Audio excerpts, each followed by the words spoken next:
手ブレ補正の非常によく効く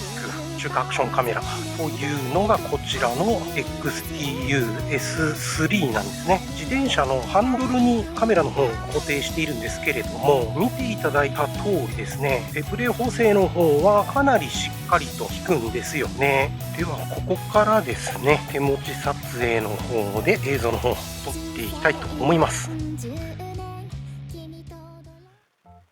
はい、皆様こんにちは。本日は久々になりますアクションカメラ XTU-S3 を引っ張り出してですね、撮影の方をしていきたいと思います。前回はですね、クロスツアー CT9500 進化版というちょっと年数の経過した古いカメラの方で撮影いたしましたけれども、その時にお話ししたですね、手ブレ補正の非常によく効く中華アクションカメラというのがこちらの XTU-S3 なんですね。後ほどですね、手持ち撮影の下手くそな私がですね、ミニ三脚にカメラの方を取り付けまして、前回のクロスツアー CT9500 進化版でお散歩動画を撮影した状況と同じ内容でですね、撮影の方をしてみたいなというふうに思いますね。現在、取り付け方法はですね、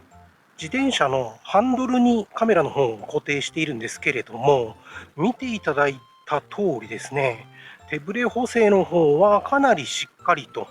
くんですよね。XTU シリーズでは、最近の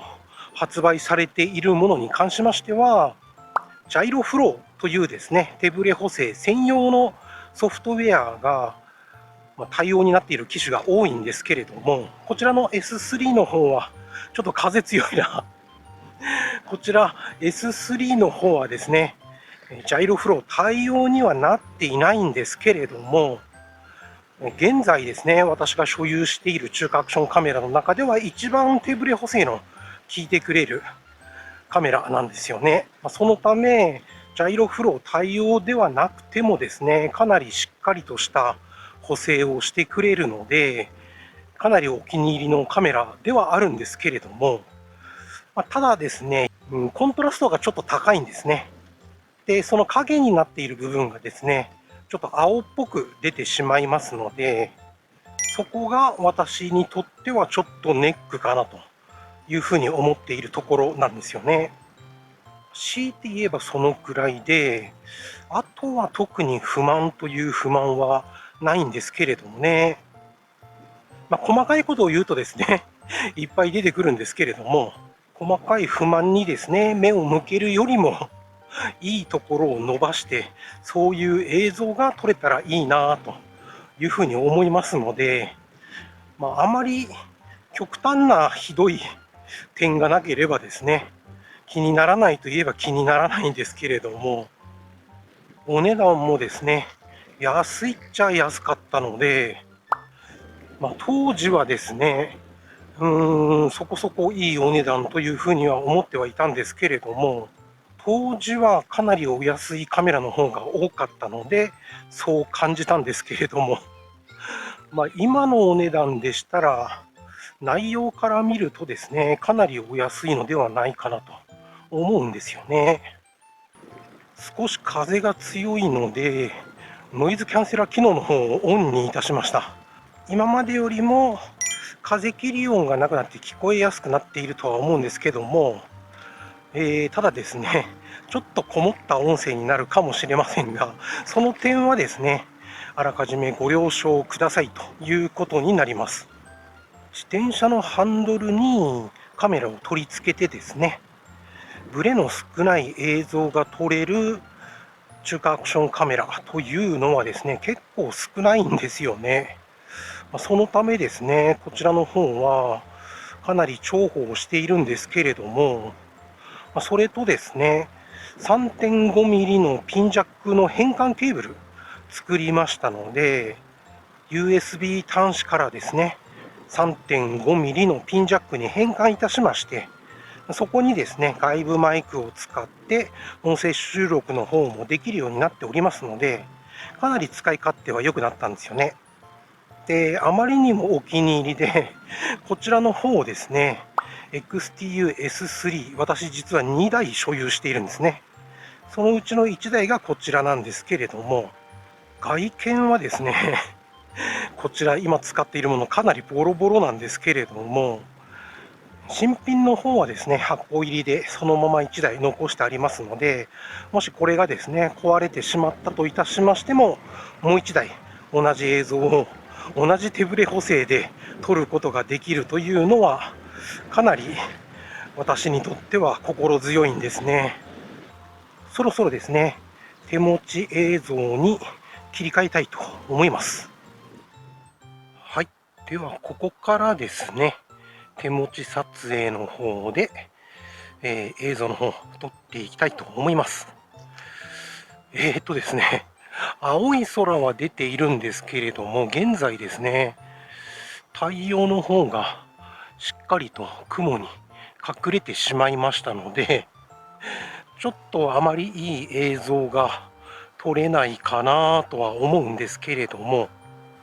手ブレ補正に関しましては、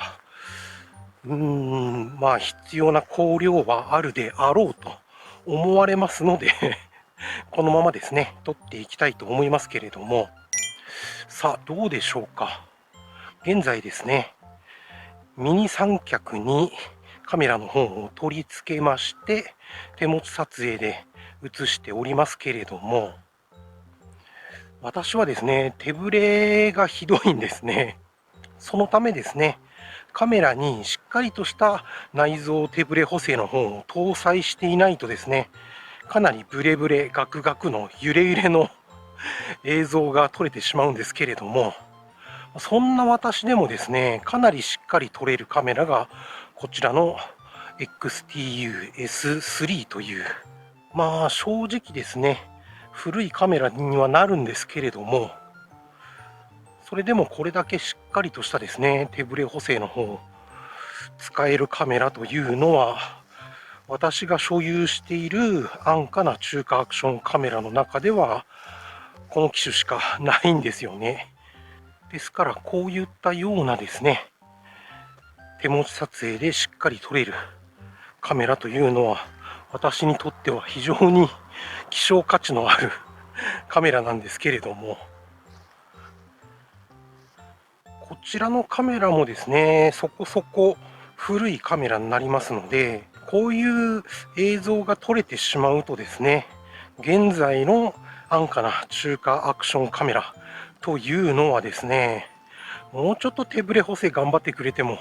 いいんじゃないのかなというふうに思ってしまったりするんですけれども、いやー、なかなかですね、こちらのカメラ、いい感じに私の使いやすいように仕上がっておりますので、そういう部分では結構お気に入りなアクションカメラなんですよね。さあ、どうでしょうか。こんな感じで歩行動画の方を撮ってまいりましたけれども、実際ですね、どのくらいの収録時間になっているのかちょっとわかんないんですけど、そろそろですね、この辺で動画の方は終了したいと思います。できればですね、今後、同じメーカーの XTU さんにはですね、このぐらいの手ブレ補正が効いてくれるアクションカメラの方を発売していただきたいと思うんですけれども、そんな感じで本日の動画の方は終了したいと思います。最後まで見ていただきましてありがとうございました。